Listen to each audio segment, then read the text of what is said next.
ఏంటి ప్రాబ్లం? దగ్గలేకపోతున్నానండి. దగ్గలేకపోతున్నావా? అప్పుడు ఓ పని చెయ్యి, దగ్గడం మాని బలానికి టానిక్ ఇచ్చా తాగుతున్నావా? లేదండి, ఏ సీసా మూత తీయడానికి కూడా బలం లేక. సీసా మూత తీయలేకపోతున్నావా? అప్పుడు బద్దలు కొట్టి తాగేసేయి.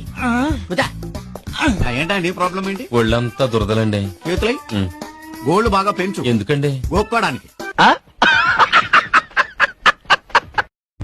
ఇంతకీ నీకెలాంటి అమ్మాయిలు నచ్చుతారు బ్రదర్?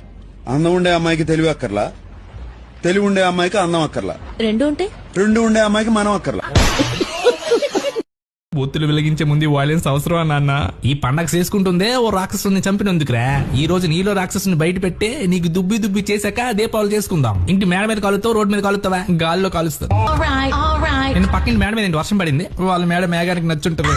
దీపావళి రోజు దవడ మీద పెట్టినా నీ గొంతులో గోడ బాంబు కుక్కే ముక్కులో నుంచి ఒత్తి తీసి కాల్చేస్తాను. వాళ్ళకి వర్షం ఎలా పడింది అని చెప్పా. నేనే వాళ్ళ బాంబుల మీద బకెట్ నీళ్ళు పోసా. అంకుల్ మీద పగ, ఆంటీ మీద అమ్మక పగ. వాళ్ళిద్దరి మధ్య వారంటే మీ మేడ ఖాళీ ఉంది, ఒడియాలు ఆరేసుకుంటా అంటే రోడ్డు కూడా ఖాళీ ఉంది, అక్కడ ఆరేసుకుందంట ఆంటీ. సౌండ్ పొల్యూషన్ లేకుండా పేల్చాలంటే బాంబు మీద బకెట్ పెట్టి కూర్చో. వంకాయ బాంబుతో ట్రై చేయను, చాలా బాగుంటది. పండగ అయ్యాక అర్ధరాత్రి పూట ఎక్కడికి వెళ్తాము? ఫ్రెండ్స్ తో అలా బయటికి. వీధిలో దీపాలు లెక్కెట్టి వస్తా. ఆరిపోయిన దీపాలు వెలిగించి వస్తా. వెలుగుతున్న దీపాలు ఆర్పేస్తా. అలా చెప్తా మధ్యలో పేలకుండా మిగిలిపోయిన బాంబులు ఉంటాయి కదా, వేరుకొని వస్తాయి. ర్యాంకులు తెచ్చుకోరంటే రోడ్డు మీద వేరుకుంటావా? నా సుట్ట సడన్ గా ఎలా పేలింది, గట్టిగా ఊదుంటాను అన్న.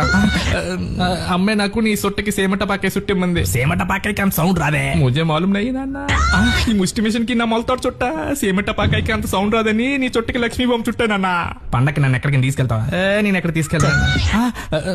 తీసుకెళ్తానన్నా. ఎక్కడికి?